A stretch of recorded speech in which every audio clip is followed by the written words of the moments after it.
Good morning all of you. आज हम लोग DLED सेकेंड सेमेस्टर की इस ऑनलाइन क्लास में सामाजिक विज्ञान में इतिहास विषय के अंतर्गत गुलाम वंश के विषय में पढ़ेंगे। गुलाम वंश को हम लोग ममलूक वंश के नाम से भी जानते हैं। आज हम लोग गुलाम वंश के दो महत्वपूर्ण शासक कुतुबुद्दीन ऐबक और इल्तुतमिश के बारे में जानेंगे। 1192 ईस्वी में मोहम्मद गोरी के द्वारा पृथ्वीराज चौहान की पराजय के बाद दिल्ली पर तुर्की राज स्थापित हो गया। मोहम्मद गोरी की 1206 ईस्वी में मृत्यु हो गई, किंतु उसकी मृत्यु तक सारे उत्तर भारत के राज्य उसके अधीन हो चुके थे। मोहम्मद गोरी ने भारत में शासन के लिए गुलाम अधिकारियों की नियुक्ति की थी। इन्हीं गुलाम अधिकारियों में से एक योग्य गुलाम अधिकारी कुतुबुद्दीन ऐबक था। उस समय गुलाम तथा दास रखने की प्रथा थी। तुर्कमेनिस्तान से युवकों को खरीदकर दास के रूप में उन्हें सैन्य तथा प्रशासनिक प्रशिक्षण दिया जाता था और उन्हें सुल्तानों को बेच दिया जाता था। मोहम्मद गोरी की मृत्यु के बाद लाहौर के तुर्की सरदारों ने तथा नागरिकों ने कुतुबुद्दीन ऐबक को दिल्ली से बुलाया और लाहौर का शासक नियुक्त किया। 1206 ईस्वी में कुतुबुद्दीन ऐबक ने लाहौर के स्वतंत्र शासक के रूप में सत्ता संभाली। उसने स्वयं को भारत में तुर्की राज्य का शासक घोषित किया। ये तुर्की राज्य ही तुर्की सल्तनत कहलाया। किंतु जब इल्तुतमिश शासक बना तो उसने लाहौर से राजधानी दिल्ली स्थानांतरित कर दी और तभी से यह दिल्ली सल्तनत कहलाया जाने लगा। गुलाम वंश को गुलाम वंश इसलिए कहते हैं क्योंकि इसका संस्थापक तथा प्रथम शासक कुतुबुद्दीन ऐबक गुलाम था। इसके अन्य दो महत्वपूर्ण शासक इल्तुतमिश तथा बलबन भी गुलाम थे।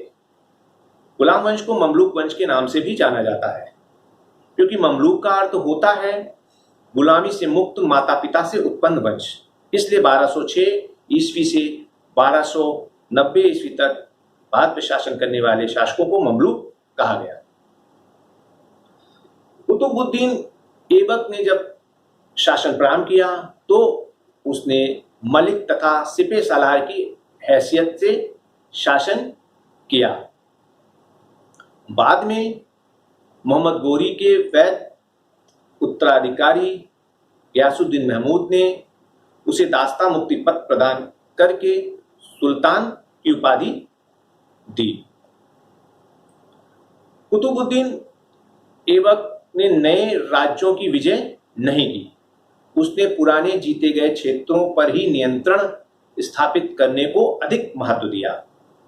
उसने अपने समकालीन विद्रोहियों के साथ वैवाहिक संबंध स्थापित करके अपनी स्थिति को सुदृढ़ बनाया। इस क्रम में उसने गजनी के शासक ताजुद्दीन जल्दौज की पुत्री के साथ स्वयं का विवाह किया। उसने अपनी बहन का विवाह सिंध तथा मुल्तान के शासक नसरुद्दीन कुबाचा के साथ किया। उसने अपनी पुत्री का विवाह बदायूं के सूबेदार इल्तुतमिश के साथ किया। कुतुबुद्दीन ऐबक एक दानप्रिय और उदार व्यक्ति था। उसे लाख बख्श भी कहा जाता है। लाख बख्श का अर्थ होता है लाखों का दान देने वाला। कुतुबुद्दीन ऐबक कुरान की आयतों का अत्यंत सुरीले स्वर में पाठ किया करता था, इसलिए उसे कुरान खां भी कहते हैं। कुतुबुद्दीन ऐबक अपने निर्माण कार्यों के लिए भी जाना जाता है। उसने दिल्ली में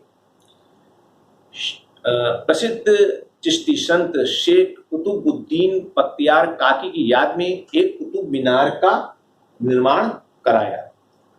यह कुतुब मीनार की 4 मंजिलें बनवाना चाहता था, किंतु वह एक ही मंजिल बनवा पाया था कि उसकी मृत्यु हो जाती है। उसके शेष निर्माण कार्य को इल्तुतमिश ने पूरा किया। उसने दिल्ली में ही एक प्रसिद्ध जामा मस्जिद कुव्वत उल इस्लाम मस्जिद का निर्माण कराया, जो कि 27 जैन तथा विष्णु मंदिरों को तोड़कर बनवाई गई थी। उसने अजमेर में 2.5 दिन के झोपड़े का निर्माण करवाया, जो कि चौहान वंशी शासक विग्रहराज चतुर के द्वारा निर्मित एक संस्कृत मठ अथवा सरस्वती मंदिर था। इसमें विग्रहराज चतुर द्वारा रचित संस्कृत के नाटक हरिकेल की कुछ पंक्तियां देखने को मिलती है। आइए हम चित्र में इन इमारतों को देखें। यह है कुतुब मीनार। इसकी एक मंजिल का निर्माण ही कुतुबुद्दीन ऐबक ने करवाया था और शेष का निर्माण कार्य इल्तुतमिश ने पूरा किया था। ये इसके बगल में कुवैत उल इस्लाम मस्जिद के ध्वंसावशेष देखे जा सकते हैं और इसी कुवैत उल इस्लाम मस्जिद का एक चित्र यहाँ देखा जा सकता है। ये मस्जिद का आंतरिक संरचना है जिसमें आप खंभे देख सकते हैं और इसकी बनावट हिंदू मंदिर से काफी मिलती जुलती है। इस चित्र में हम 2.5 दिन के झोपड़े को देख सकते हैं जो कि अजमेर में स्थित है, यानी कुतुब मीनार और कुवैत उल इस्लाम मस्जिद दिल्ली में और 2.5 दिन का झोपड़ा अजमेर में स्थित है। हम मानचित्र में भी इनकी स्थितियों को देख सकते हैं।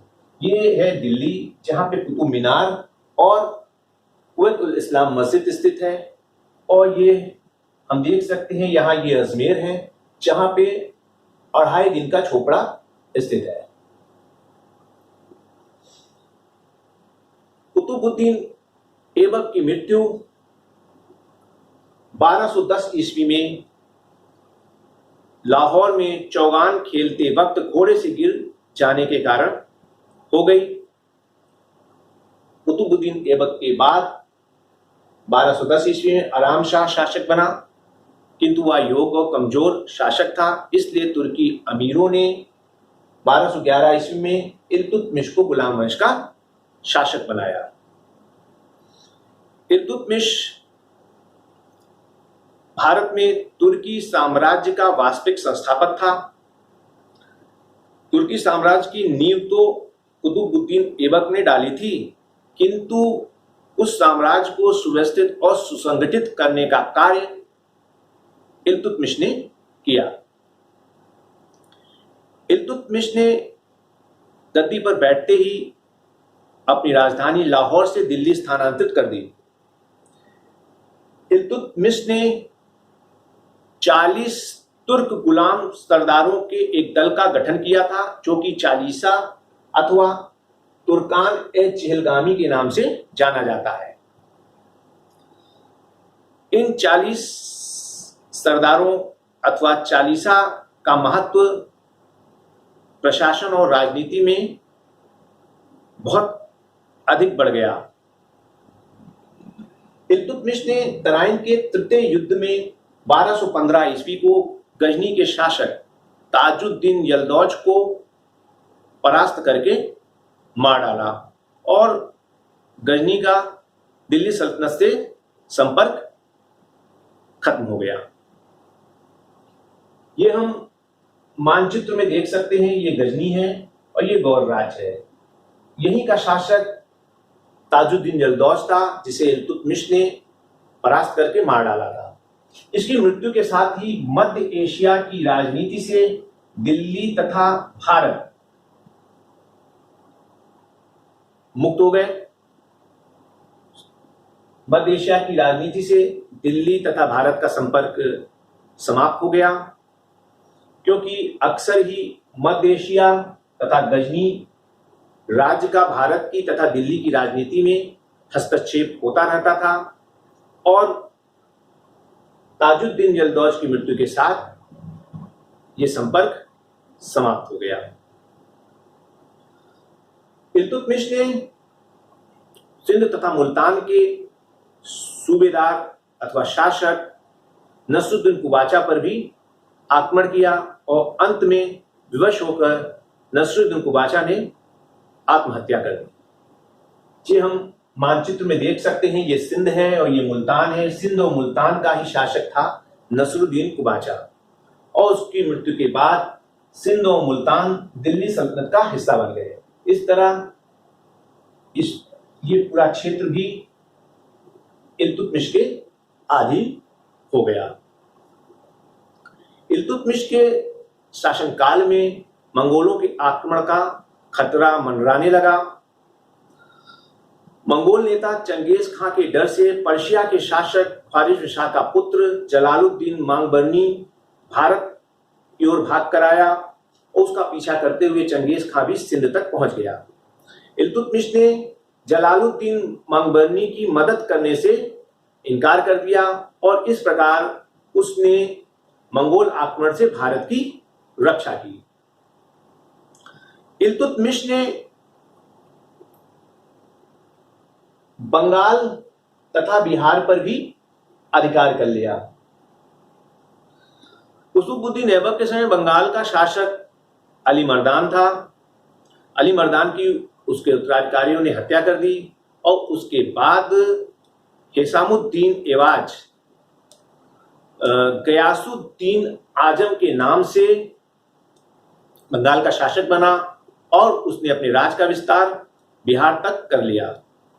यह हम मानचित्र में देख सकते हैं, ये बंगाल का राज्य है और यहाँ का शासक गयासुद्दीन आजम था, जिसने बिहार तक अपनी सत्ता का विस्तार कर लिया था।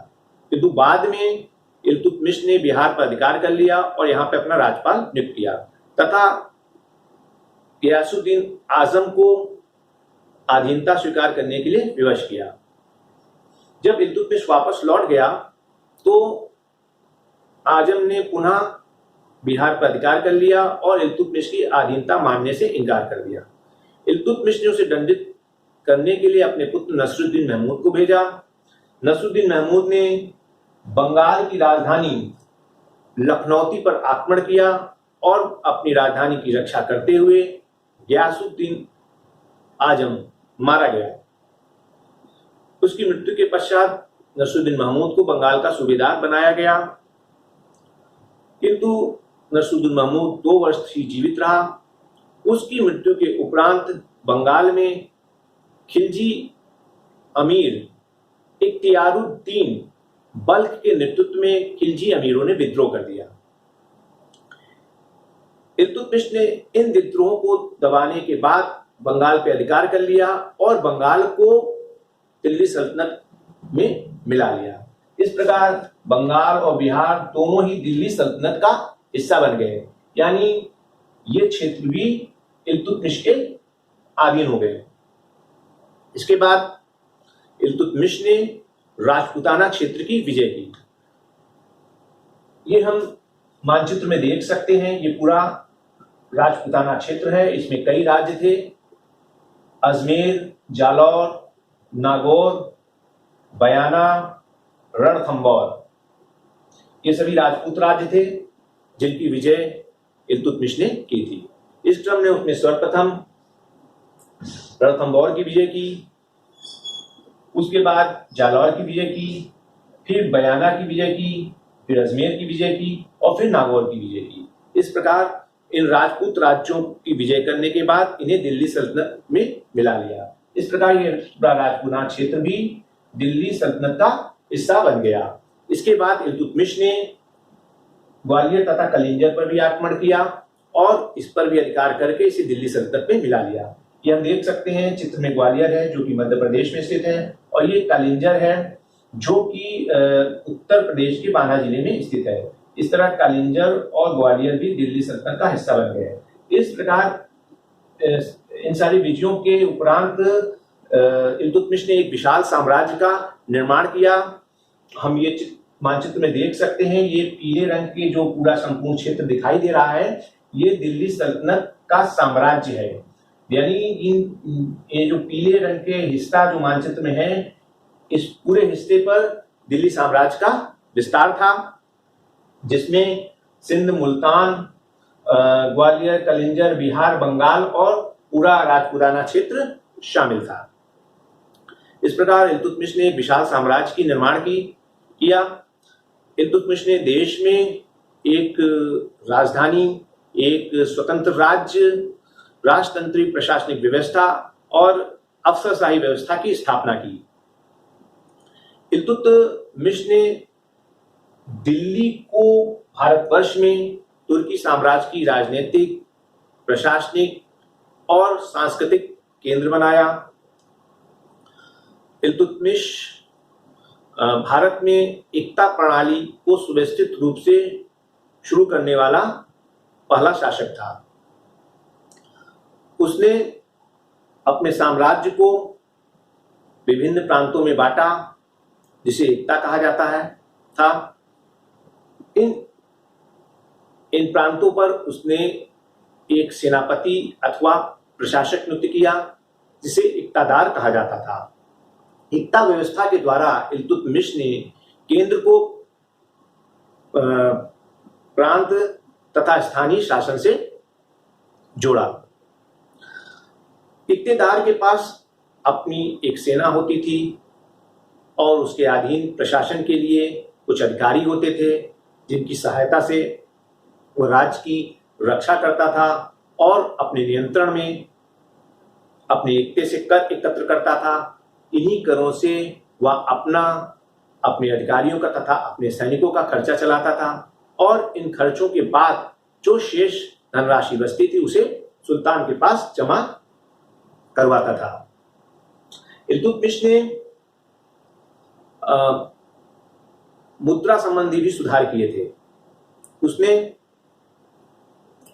चांदी का टंका तथा तांबे का चीतल चलवाया था। इल्तुतमिश अपने निर्माण कार्यों के लिए भी जाना जाता है। उसने कुतुब मीनार के निर्माण के कार्य को पूरा करवाया था। ये चित्र में पुनः हम देख सकते हैं, ये कुतुब मीनार है, जिसकी एक मंजिल का निर्माण कुतुबुद्दीन ऐबक ने किया था और शेष मंजिल का निर्माण कार्य इल्तुतमिश ने पूरा करवाया था। उसने बदायूं में हौज शमशी तथा शमशी ईदगाह की स्थापना की थी, उनका निर्माण करवाया था। ये हम बदायूं देख सकते हैं मानचित्र में। यहीं पे हौज शमशी तथा शमशी ईदगाह का निर्माण इल्तुतमिश ने करवाया था। यदि हम मानचित्र में शमशी ईदगाह और हौज शमशी को दर्शाना चाहें तो हम बदायूं में इसे दिखा सकते हैं। इल्तुतमिश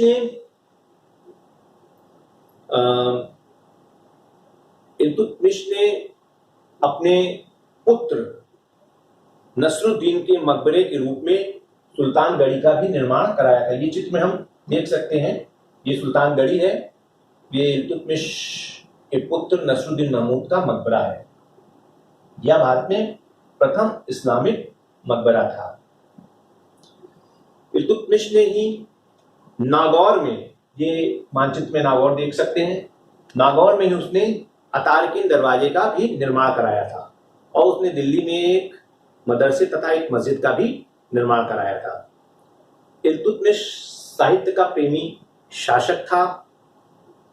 उसके दरबार में तबकात-ए-नासिरी के लेखक मिनहाज-उस-सिराज को संरक्षण प्राप्त था। इल्तुतमिश ने बगदाद के खलीफा अल मुंतसिर बिल्लाह से खिल्लत तथा अधिकार पत्र प्राप्त किया था, जिसका उल्लेख तबकात-ए-नासिरी में मिलता है, जो कि मिनहाज-उस-सिराज के द्वारा लिखी गई थी। तो हम ने अभी इल्तुतमिश के विषय में और उसकी उपलब्धियों के विषय में जाना। यहाँ मैं आपका ध्यान केंद्रित करना चाहूँगा प्रशिक्षार्थियों। आप अपने प्रशिक्षण के दौरान अवश्य ही एक ऐतिहासिक स्थल का भ्रमण करने जाएंगे, क्योंकि ये जो ऐतिहासिक स्थलों का भ्रमण है, इससे आपकी विषय के प्रति समझ और रुचि का विकास होगा और आपका ज्ञान स्थायी होगा। और जब आप शिक्षक बनेंगे तो आप भी विभिन्न प्रकार की गतिविधियों और क्रियाकलापों का संचालन अपनी कक्षा में अपने विद्यार्थियों के लिए करेंगे। भ्रमण भी उन्हीं गतिविधियों में से एक है। भ्रमण से विद्यार्थियों में विषय के प्रति समझ और रुचि का विकास होगा और उनका ज्ञान स्थायी होगा। यानी ऐतिहासिक स्थलों का भ्रमण या विषय से संबंधित स्थानों के भ्रमण आपके शिक्षण को प्रभावी बनाता है, ज्ञान को स्थायी बनाता है, रुचिकर बनाता है। तो हमने जिन ऐतिहासिक स्थलों को, जिन ऐतिहासिक इमारतों को इन चित्रों में दिखाया, तो मैं आशा करता हूं कि आप अपने प्रशिक्षण के दौरान अवश्य ही अपने संस्थान के माध्यम से इन ऐतिहासिक स्थलों का भ्रमण करें। जिस प्रकार मैंने अपने अध्यापन कार्य में चित्रों का, मानचित्र का और चार्ट का प्रयोग किया है, उसी प्रकार आप भी अपने अध्यापन कार्य में चित्रों का, मानचित्र का और चार्ट का प्रयोग करें।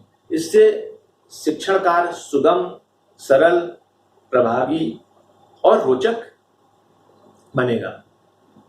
छात्रों के ध्यान को विशेष रूप से केंद्रित करती हैं ये सारी चीजें।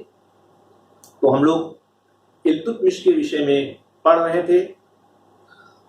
इल्तुतमिश दिल्ली सल्तनत का वास्तविक संस्थापक था, जिसने एक विशाल साम्राज्य का निर्माण किया।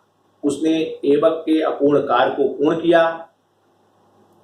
उसने न्याय, प्रशासन, सैन्य, मुद्रा आदि सभी क्षेत्रों में महत्वपूर्ण सुधार किए। 1236 ईस्वी को इल्तुतमिश की मृत्यु हो गई। उसने अपने जीवन काल में ही अपने उत्तराधिकारी के रूप में अपनी पुत्री रजिया को नियुक्त किया था, किंतु तुर्की अमीरों और उलेमा वर्ग के विद्रोह के चलते रजिया को सुल्तान न बनाकर उसके पुत्र रुकनुद्दीन फिरोज शाह को गद्दी पर बैठाया गया, जिसने अपनी मां शाह तुर्कान के सहयोग से गद्दी प्राप्त की थी।